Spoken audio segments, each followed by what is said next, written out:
이 땅에 사는 모든 생물들과 또 그리고 모든 움직이는 동물들 다 소리와 모양으로 무엇을 나타내고 있어요.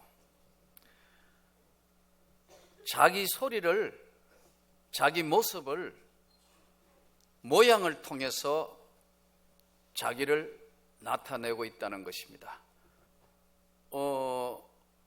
좀 오래전에 황조롱이 이야기를 TV에 담은 게 나왔어요. 어떻게 황조롱이가 요즘 환경이 파괴되니까 고층 아파트에 자기 보금자리를 이제 만들었는데 알을 까서 새끼가 털이 보송보송한 새끼들이 나왔어요. 그러니까 암컷과 수컷이 어떻게 돼요? 이 새끼들을 먹여 살리기 위해서 부지런히, 여기 들판이 잘 없으니까 여러분 도시 안에서 아파트니까 멀리 가가지고 막 먹을 걸 가지고 와서 입에 넣으니까 새끼들은 어미가 얼마나 죽을 지경인지 모르고 입만 짹짹 벌려가지고 넣으면 먹고 넣으면 또 몇 마리들이 또 달라고 그러니까 암컷 갔다가 수컷 갔다가 수컷 갔다가 암컷 갔다가 암컷 갔다가 수컷 갔다가 정신없어요. 꼭 우리 모습하고 똑같은 것 같아요. 새끼 먹이 살리기 위해서 그냥 막 날라다니고 그냥.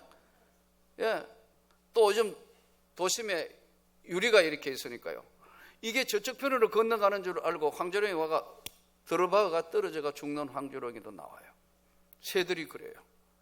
근데 어쨌든 먹이 살리니까 이제 보송보송한 솜 기치 다 빠지면서 드디어 이제 보금자리를 나와서 공중을 날아야 될 때가 됐는데 새끼들은 여기가 조사오니하고 안 움직이는 거예요. 그러니까 어떻게 해요? 이 황조롱이가 새끼를 보금자리에서 끌어내기 위해서 먹이로 유행하는 거예요. 안 주니까 이제 배가 고프니까 먹긴 먹어야 되는데 어미가 줄 듯 와가지고 물고 저쪽 편에서 그냥 요거 먹이 있다 이리 오라. 그러니까 퍼득퍼득 뛸라 하니까 겁나고 뛸라 하고 겁나고 계속 흔들어대니까 에라 모르겠다 떨어지면서 막 흔들어가 자기도 모르게 날아가서 이제 먹이를 먹습니다. 여러분, 식물은 모양과 색깔로 자기를 나타내요. 동물은 자기가 가지고 있는 본능적인 것으로서 자기 소리를 내고 자기 모습을 나타내요. 우리 인간은 무엇인가? 인간은 어디서 왔으며 무엇을 찾고 살고 있는 것인가? 나는 지금 왜 살고 있는 것인가? 무엇을 찾고 세상을 살고 있는 것인가? 우리 앞전 세대는요, 인류의 가장 큰 문제가 먹는 문제였어요. 더 쉽게 이야기하면 지금도 황조롱이처럼 인생의 가장 문제가 뭐냐면 경제 문제란 말이에요. 아주 더 쉽게 이야기하면 돈 문제란 말이에요. 금덩어리 문제란 말이에요. 그래서 가난하니까 먹고 살기 힘드니까 여러분 금을 찾으러 신대륙으로 유럽은 대거 이동한 거예요. 남미로, 북미로. 그리고 콜럼버스가 배를 타고 멀리까지 항해 간 건 여러분 무슨 개척 정신이나 무슨 세계를 발견하러 간 게 아니에요. 여러분 금덩어리 찾으러 간 거예요. 향신료 찾으러 간 거예요. 이 당시에 유럽의 최고는 금 다음에는 상류층이 뭐냐면 향신료예요.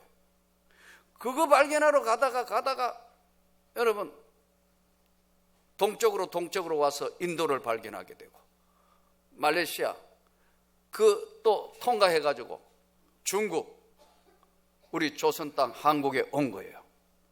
여러분 무슨 다른 게 아니고 금 찾으러 간 거예요. 그 다음에 돈이 된 게 뭐냐면 고래예요. 고래. 예? 자 이제 떠나자. 고래 잡으러. 고래 잡는 게 아니고 그건 돈 찾으러 간 거예요. 왜냐하면 고래 고기 잡아와가지고 여러분 해체해서 고기와 기름을 짜서 이 기름을 팔으면 엄청난 돈이 남으니까 여러분 고래 잡으러 가다가 남극이 발견된 거예요. 무슨 탐험정신 그거 다 헛거예요. 돈, 실제 문제예요. 경제 문제는 지금도 가장 중요한 거예요. 금을 찾으러 갔어요. 그래서 각 나라의 원래는 보유하고 있는 금만큼 돈을 찍어내야 돼요. 예, 그게 태환 지폐잖아요. 바꿀 수 있는 금. 근데 요즘은 금도 없는 게 막 돈 찍어내는 거예요. 막 찍어. 미국 그렇잖아요. 지금 여러분 막 찍어버린다. 그냥 이 닮아가 중국도 막 찍어내려고 그래. 지금 다 그러다가 보니까 전부 전 세계는 지금 한 번도 경험해 보지 못한 디플레이션, 저성장 시대로 전 세계가 지금 들어가 있어요. 우리도 아직도 우리나라도 앞으로 한 번도 경험해 보지 못한 저물가 저성장 시대로 지금 저부들은 전 세계가 그래요. 돈 찾으러 갔어요. 금 따러 왔어요. 우리나라에 수많은 지금 외국인들 특별한 목적이 있어 오신 분 외에는 다 돈벌이 하러 온 거 아니에요. 우리도 중동 갔고 우리도 돈벌이 하러 지금도 해외에 나가 있잖아요.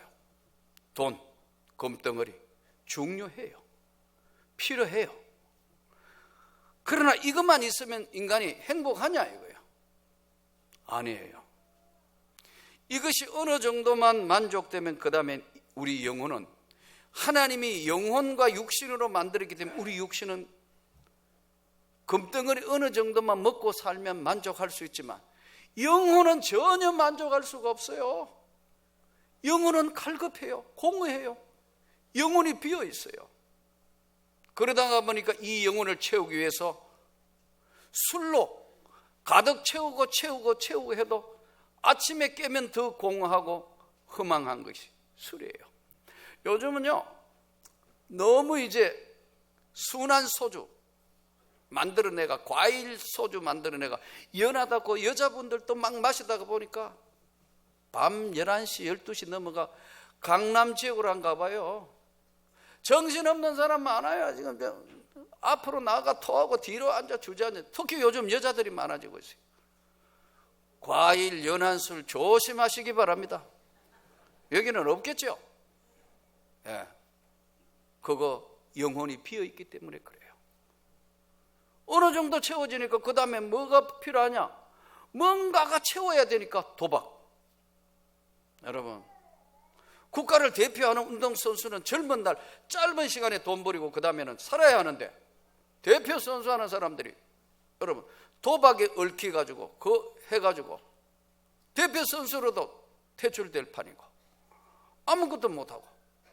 왜 도박하죠? 영혼이 비어있는 거예요. 영혼이 갈급한 거예요. 카지노? 저 강원도 정선 땅 가봐요. 수십억 가지고 있던 부자들 거기가 도박에다 다 틀리가 노숙자 된 사람 꽤 있어요. 이것도 모자라가지고 지금 동남아까지 가가 필리핀까지 가가 원정 도박해가 거지 된 사람 많다니까요. 거기서 몇백 명이 얻어먹고 사는 거지가 됐다. 왜 그러냐 하면 그 영혼이 비어져 있기 때문에 그렇습니다. 여러분 인간은 뭔가가 채워야 되니까요.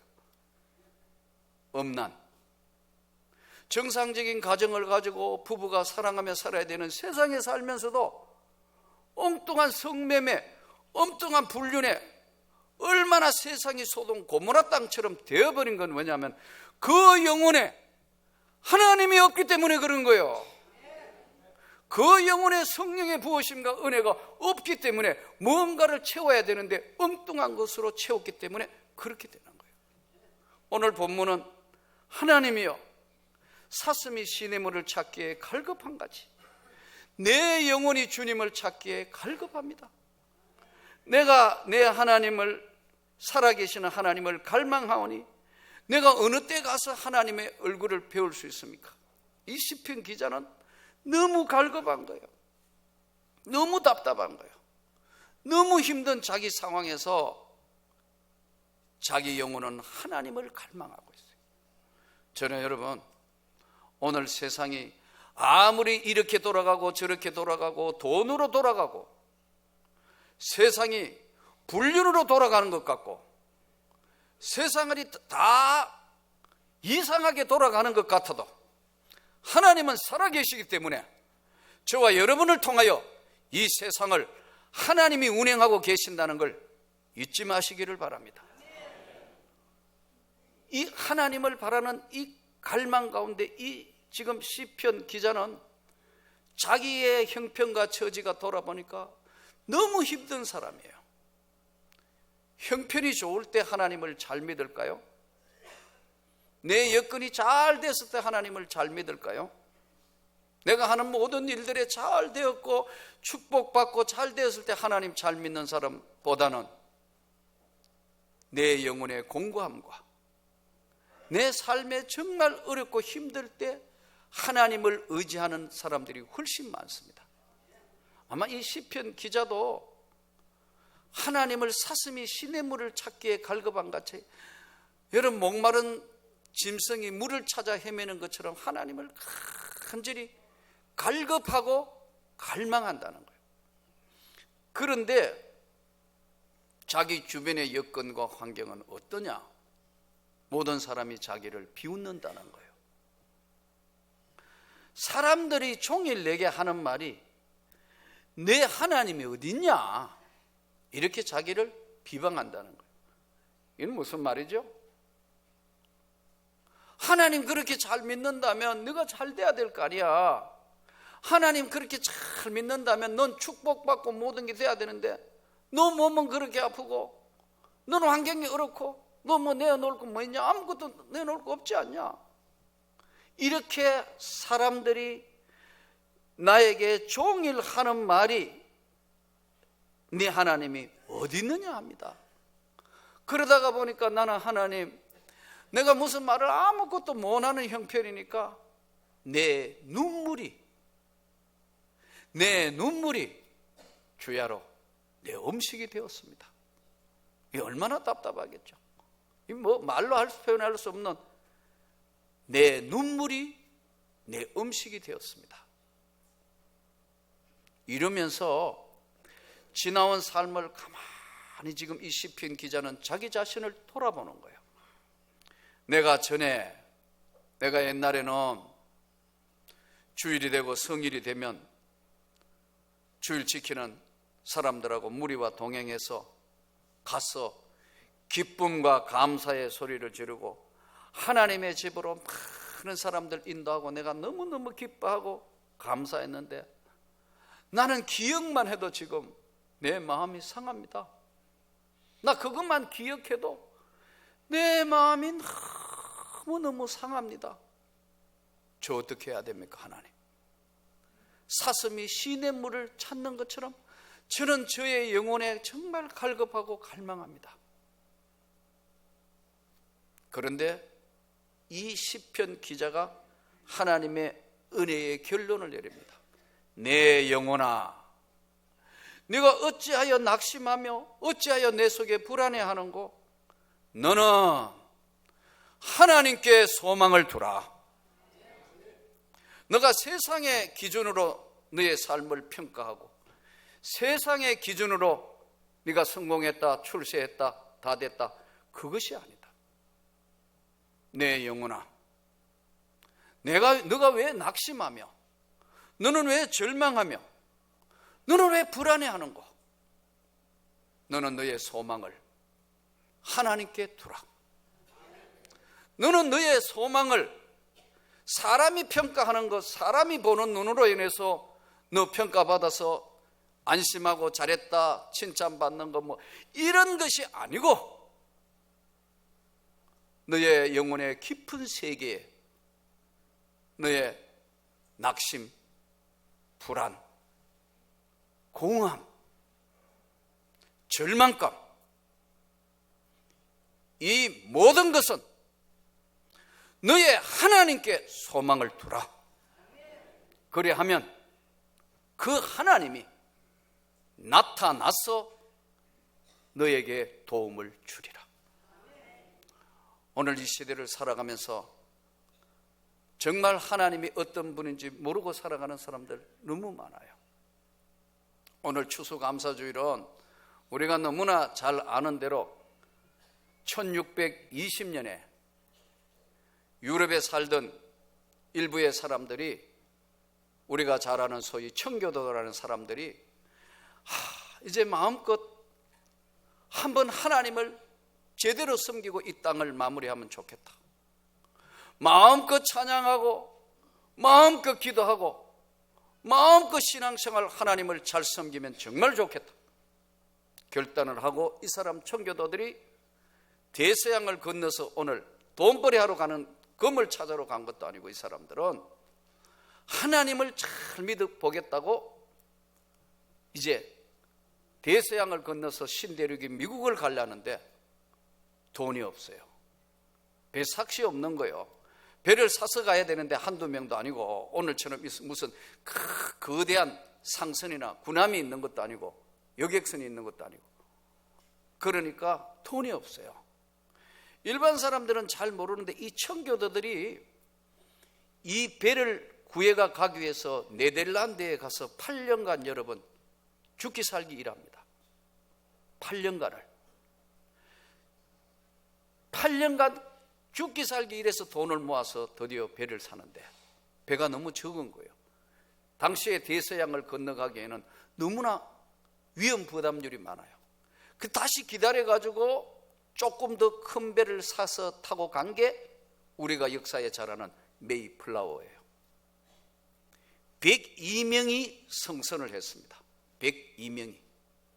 그런데 추위와 질병과 기아에 굶주려 죽고 병들어서 그 땅에 도착하기 전에 죽은 사람이 44명이 죽었어요.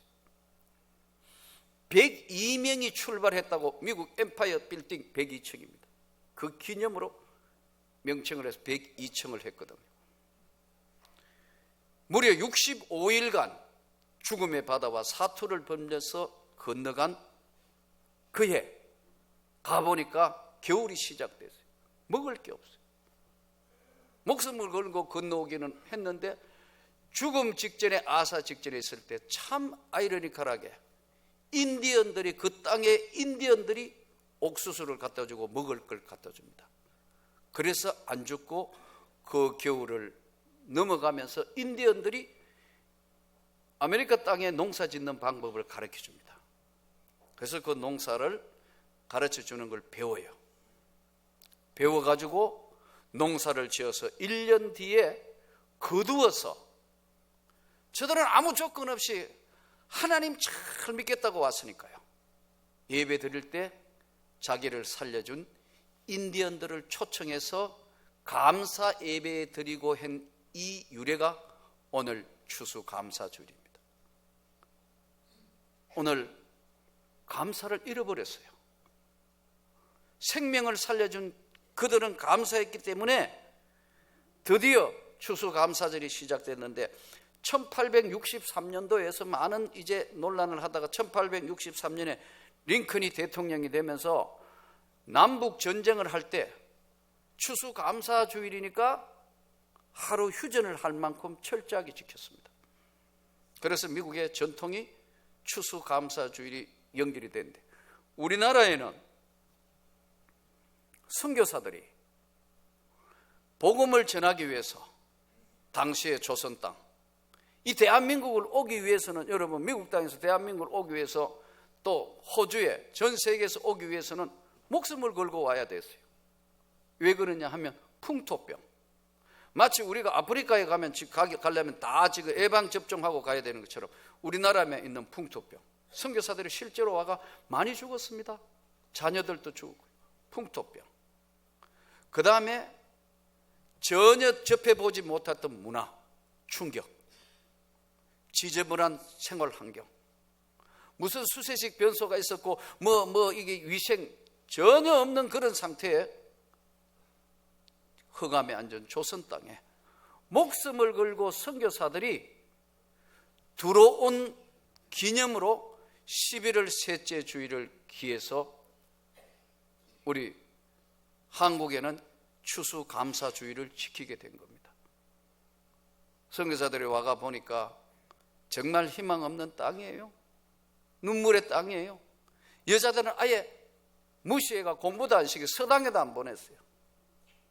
안 되겠다 해서 이 사람들이 선교사들이 여자아이들을 불러가 시작해가 공부해가 오늘 이화학당 이화여대 병원 없어서 죽어가는 것 보다가 못해서 세운 연세 세브란스 씨가 기증을 해서 돈을 내서 만든 게 세브란스 병. 그래서 연세대가 세브란스 병원이에요.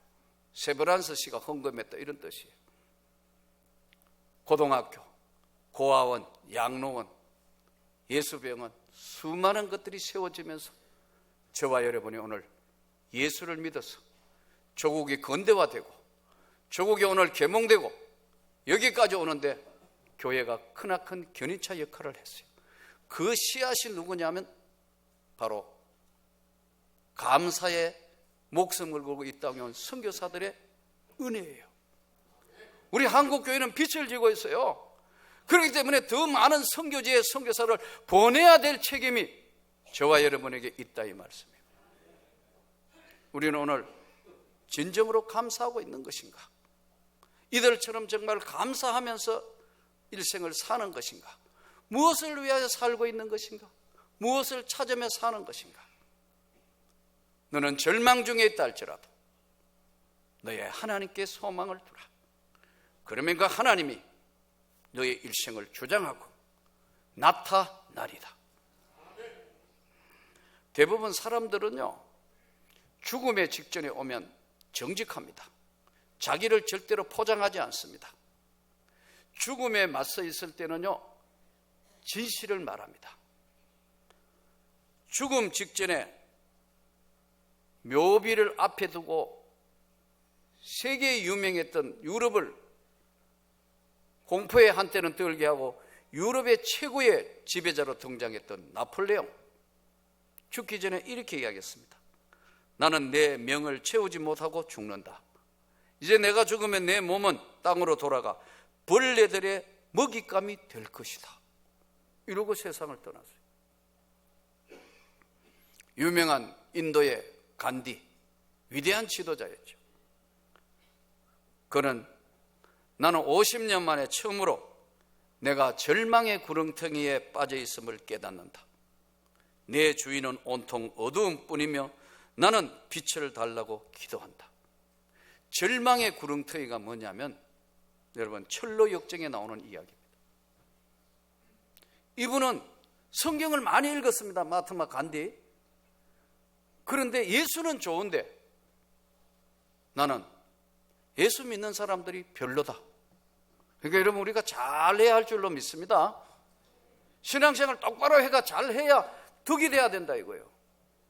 어쨌든 이 사람은 성경도 많이 읽었고 한데 마지막에 나는 어둠에 사 있는데 빛을 달라고 기도한다. 이 정말 참 구원을 받았는가 안 받았는가 우리는 알지 못하겠지만 어쨌든 그가 절망의 구렁텅이에 있다. 철로 역정. 성경 다음으로 많이 읽어진 책이 철로 역정입니다. 저는 여러분들이 기회가 있으면 한번 철로 역정을 읽어보기를 추천합니다. 그런데 성경에 나오는 위대한 사도 바울은 디모데후서 4장 6절에서 8절에 자기는 무엇을 위하여 살았고 무엇을 찾으면서 인생을 마무리했던가를 분명하게 전하면서 전제와 같이 내가 벌써 부어지고 나의 떠날 시간이 가까웠도다. 나는 선한 싸움을 싸우고 나의 달려갈 길을 마치고 믿음을 지켰으니 이제후로는 나를 위하여 의의 면류관이 예비되었으므로 주 곧 의로우신 재판장이 그날에 내게 주실 것이며 내게만 아니라 주의 나타나심을 사모하는 모든 자에게니라. 여러분 오늘 추수감사절 하나님 앞에 나는 무엇을 위하여 살고 무엇을 찾는가를 정확하게 해서 어떤 환경이라도 주 예수를 믿는 믿음을 가지고 선명한 세상을 살아서 하나님께 영광을 돌리는 삶이 되기를 간절히 소원합니다.